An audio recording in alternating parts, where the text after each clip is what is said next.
kati tugenda mu mwaka gumu n'ekitundu tetukola kitegedde nga naye ate abantu bakusuubira okubanga gwe tolina kye wakyukako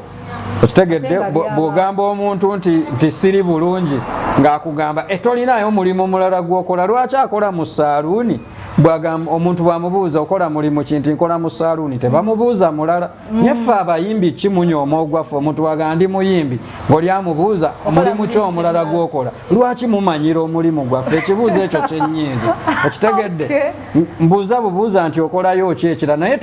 obanga ŋŋamba nti guno ogw'obuyimbi si mulimu nze obulamu bwange bwonna nakola emirimu mingi nnyo ntobye butobi okuba kyendi tewali saazaalibwa bagagga nina akayimba akabyogera ebyo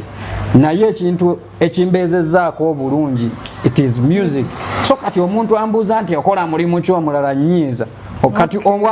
omusirikale akola mulimu ki omulala memba wa paalamenti akola mulimu ki omulala lwaki omuyimbi gwobuuza omulimu omulala gwakola ekyo kibuuzo kinnyiiza nnyo tukome naawe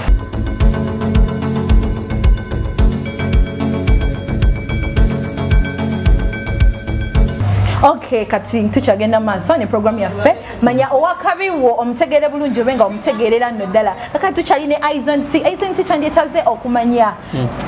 okumanya kikyofunyemu ono music kikyowulya nti kino nkifunyemu bwe nayimba kino nkifunye kikyofunye mu music nze nno kyempita ekyobugagga si bino bintu nti mayumba mmotoka naye obugagga obusinga kwe kufuna abantu okitegedde nti Izon T ne bwembeera eggulu nsobola okufuna obuyambi ne bwembeera e Masaka ne bwembeera e Mbarara ne bwembeera erira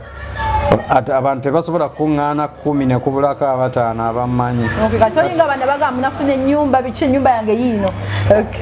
n'ebyo mbifunye naye nze sibikuliriza nnyo ekisinga kufuna abantu na mikwano kuba n'olaba ne gavumenti eno giraba etyalina bantu tetyaba balina amayumba mangi n'amamotoka naye tebabakwatako naye gwe kuŋŋaanya abantu bajja kwanga bakola ki bakutya ekyo ekyobugagga ekisinga kakati ekirala kitwandyetaze okumanya oba kitwandyetaze ogambe kubali kati omuvubuka ali eyo oba omuwala yenna ali omuntu yenna ali eyo ng'akyali muto mu music ayagala kuyimba akwegomba ali eyo awuliranga muli akwegomba omu amagezi ki ayina kukola ki ayina kukola atya ayitawa kyentegedde ku bavubuka b'e Uganda okwegomba kungi naye nze bwe ndaba essimu eno byekola sitenda ssimu ntenda yagiyiiya naki kye yayitamu kati bw'olaba Izon T totenda byayimba abula tenda process mwayise kuba kino tekibadde nti nkifuuse leero kintwalidde ebbanga n'emyaka so abavubuka b'ennaku zino yayagala kyagala akifuuka atandike leero enkya nga akifuuka ekitasoboka kubaawo nti alina okugumiikiriza n'akiwa time naye ye omuntu bw'alaba Izon T aba ayagala afuuka Izon T enkya ekitasoboka Izon T ali emyaka 8 kati so gwe bw'ojja oyagala ofuuka Izon T mu mwaka gumu tekijja soboka ojja kubeera disappointed onywa enjaga ogwa eddalu balabye bagudde eddalu ate era si waliwo n'abalala n'alaba nti Izon T amuyimbira bulungi nayagala anyige eddoboozi ayimbire eddala nga ggwe abeere ye kuba na Izon T sirina gwe nfaanana kuba nze nina ennyimba zenyimba ne siruteeka anywhere ne lutambula nga naye omuntu era awulira eddoboozi n'agamba ono gundi so kati abali abakopa abayimbi n'ayimbira mu ddoboozi ly'omulala be yourself buli olaba Katonda yatuwa buli muntu muyimbi mu nsi kituufu omanyi lwaki mubeere ewammwe nga maama mmwe yazaala abaana 7 nga ne buli omu bw'ayogera mumanya nti oyo Nanca oli Saamu oli Eva kitegeeza buli omu alina eddoboozi lye lyanjawulo ku lya munne that is music gw'okuba ng'oyogera nga bw'oyogera eyo uniqueness nga bw'oyogera bakwawula mu bantu abalala kitegeeze ekyo kyekikyo eryo ly'eddoboozi lyo so ly'oba okozesa bwo bwe bugagga bwo ndowooza mukitegedde abali abakopperera n'okopperera n'owekaliza nno ddala n'olemera mu kintu kyamu kati John Black yakoppana yatandika ekintu kye yekka kye baali batakkiriza kuba tuminze nze raba kujja wange nga mu producing nanditiddemu naye kati wamaanyi lwaki yakkiririza mu kintu kye n'akikola. Okay. Kale sebo yendoza mukitegedde bulungi Izon T ndoza mutegeddeko ebimu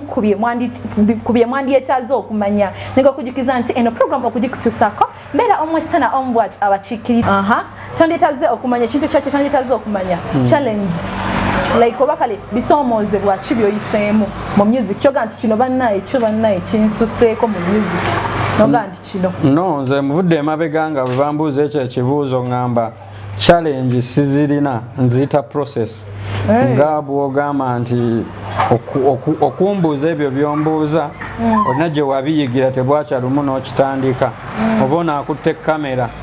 waliwo process gye yayitamu ogiyiga bwe tuba onaasoma otandika oli muto n'okeera ku makya ffe twatambuzanga mbigera mayinja ne gatunyiga tugenda ku ssomero. It was a process ey'okutuuka kati omuntu kyabaali so eyo teziba challenges kati n'okuyimba aliwo bye tuyitamu ebitunyigiriza nze byempita obuyisi nti process naye antiru lwenfunye challenges nfunye wano mu lockdown nendaba nga nina byentuuseeko nga sinali sibisuubira kitegedde kati tugenda mu mwaka gumu n'ekitundu tetukola kitegedde nga naye ate ba abantu bakusuubira okubanga gwe tolina kye wakyukako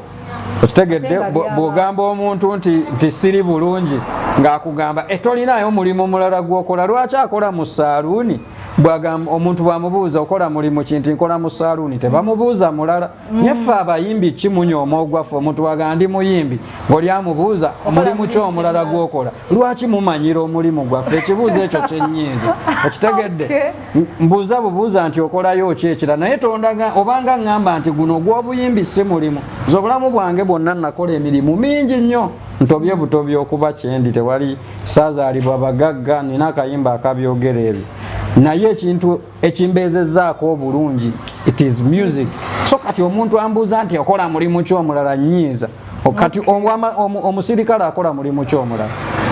kwata mmondo memba wa paalamenti akola mulimu ki omulala lwaki omuyimbi gw'obuuza omulimu omulala gwakola ekyo ekibuuzo kinyiiza nnyo tukome naawo ndowooza mukitegedde kinyiiza kiba kyankalanya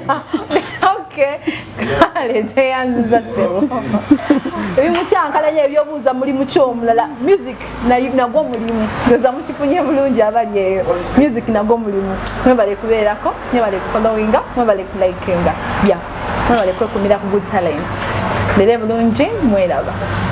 bwe ndigwamu nga sirina dde kikumi layira nti oba olisigala okyanjagala ndayira amazima ga Katonda good talent siri gikyawa amanya yenze Izon T subscribing ku good talent olabe wakaaliyo